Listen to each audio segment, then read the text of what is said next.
দিনী ধর্ম পূর্ণ ধর্ম, সেই পূর্ণ ধর্মকে পূর্ণ রূপ কী ছিল এটাই আজ 1400 বৎসরের ভিতর বা 1500 বৎসরের ভিতর এই মানবজাতির কাছে ফুটিয়ে তোলা হয় নাই।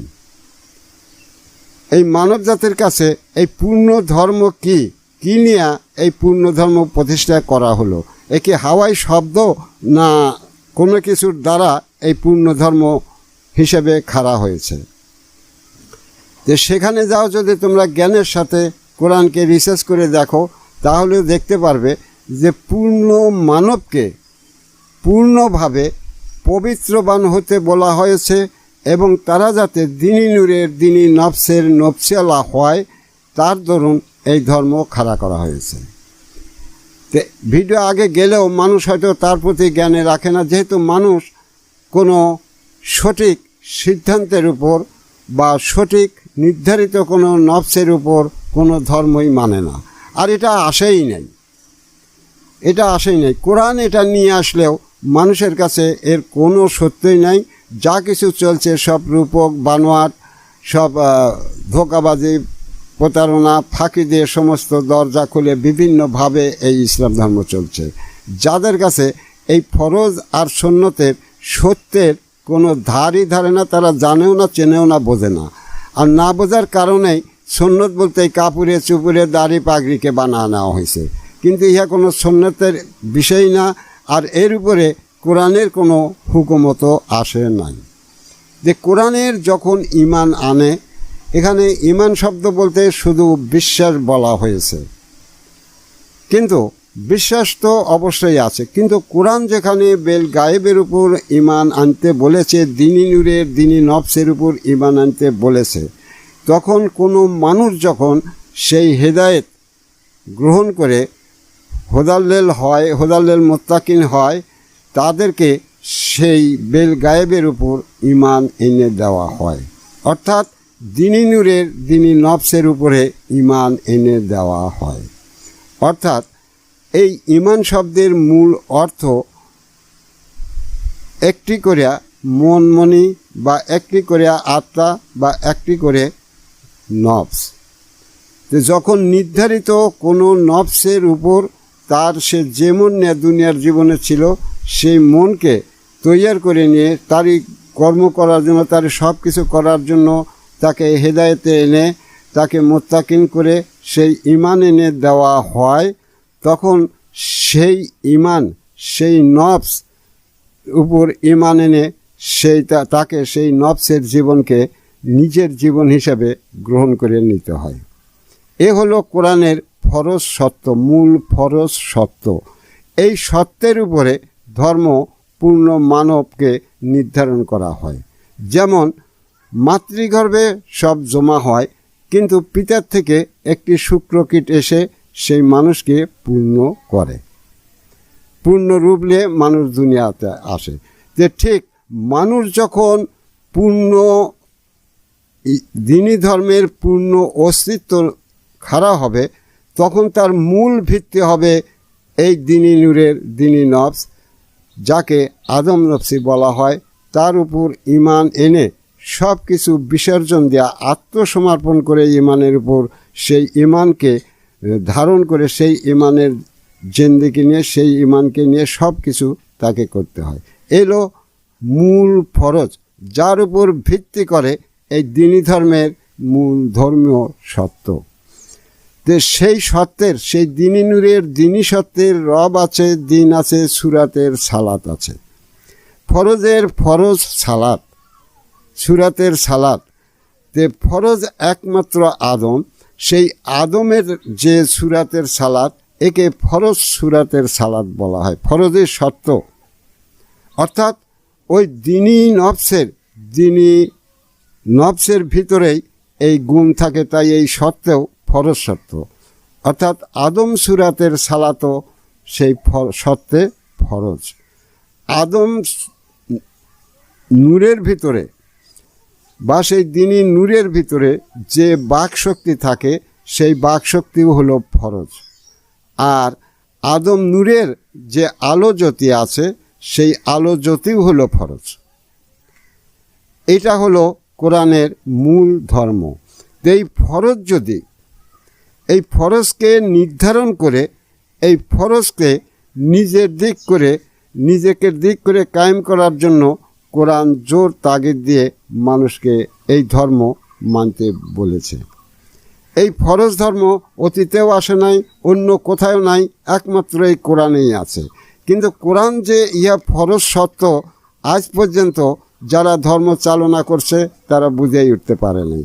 প্রিয় বিশ্ববাসী, তাহলে এই যেটা সামাজিকভাবে সেই আলেম পীররা যেটা প্রকাশ করেছে, তারা শুধু এটাই বলে থাকে আল্লাহর হুকুমই ফরজ।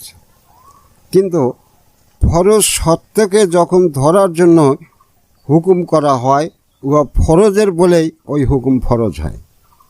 যার দ্বারা ফরজ সত্যকে নিজের সত্য করার জন্য, তাকে সত্য রাখার জন্য, ভালো করার জন্য, এই সত্যের উপর নিজের সত্যবান হওয়ার জন্য যে হুকুমত আসে, তাহাকেও ফরজ সম্পদ কামাই করার জন্য তাকে ফরজই বলা হয়।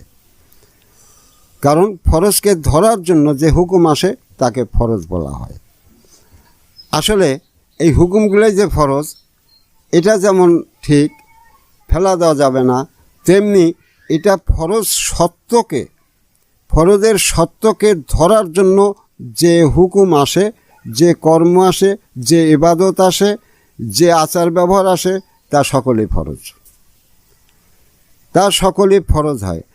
আর সেই অস্তিত্বের ভিতর যাদের তোমরা আম্মারা বলো, জীব সত্য বলো বা সুন্নতি নফস বলো, কারণ সারা মানবদেহ জুড়েই এই আম্মারাগত জাত বা জীবজাত জাত, সৃষ্টিগত জাত অথবা নফসে জাতে সুন্নতি, এরা যেখানে রয়েছে সেগুলোকে যদি নফস ভালো করো, জীবকে ভালো করো, এই কথা বলা হতো, তাহলে সুন্নতি সত্য হিসাবে আমি বলতাম না।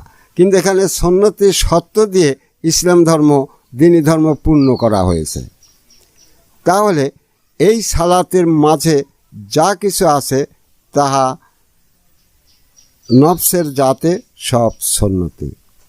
সেই সকল সুন্নতকে নিজের দিক করে নেওয়ার জন্য, পবিত্র করার জন্য, তা সত্য করার জন্য, ফরজের সাথে একাকার করার জন্য, ফরজকে সুন্নতের সাথে এক করে দিয়ে কায়েমিত্ব লাভ করার জন্য সমস্ত হুকুম আসছে।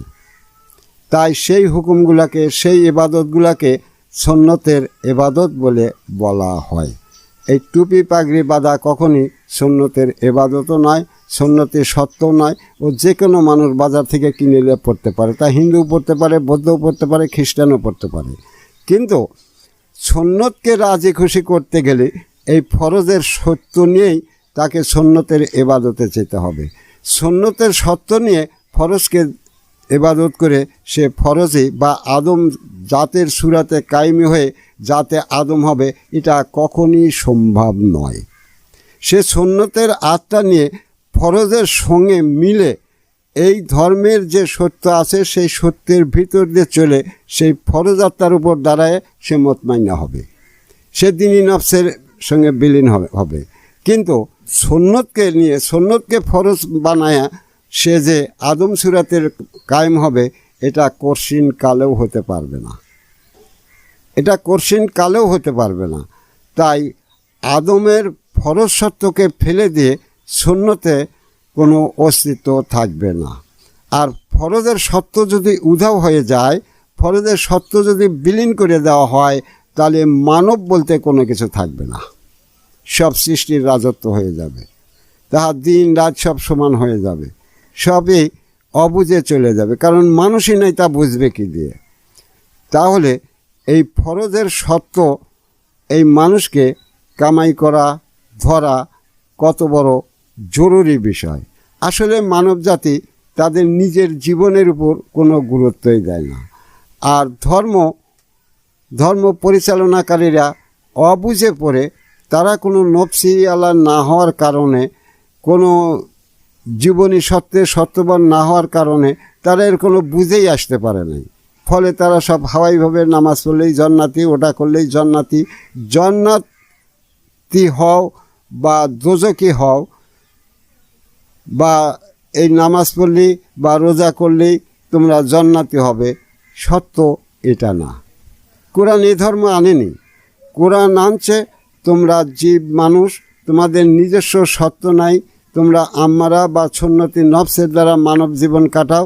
তোমাদের সঙ্গে সেই ধর্ম এনে ফরজকে ধরার যে সিদ্ধান্ত, ফরজকে ধরার যে ফর্মালিটি, ফরজকে ধরে চিরঞ্জীবী হওয়ার যে বিষয়, তাহাই সকল দিয়ে এই দ্বীনি ধর্ম প্রতিষ্ঠা করা হয়। এই দ্বীনি ধর্ম প্রতিষ্ঠা করা হয়। কিন্তু আমি আগেও বলছি, এখনও বলি যে হজরত মুহাম্মদ সাল্লাল্লাহু আলাইহি সাল্লাম পর্যন্ত ফরজের কোনো কথাই ছিল না, অর্থাৎ আদম সত্য বা দ্বীনি সত্য এর কোনো কথাই ছিল না।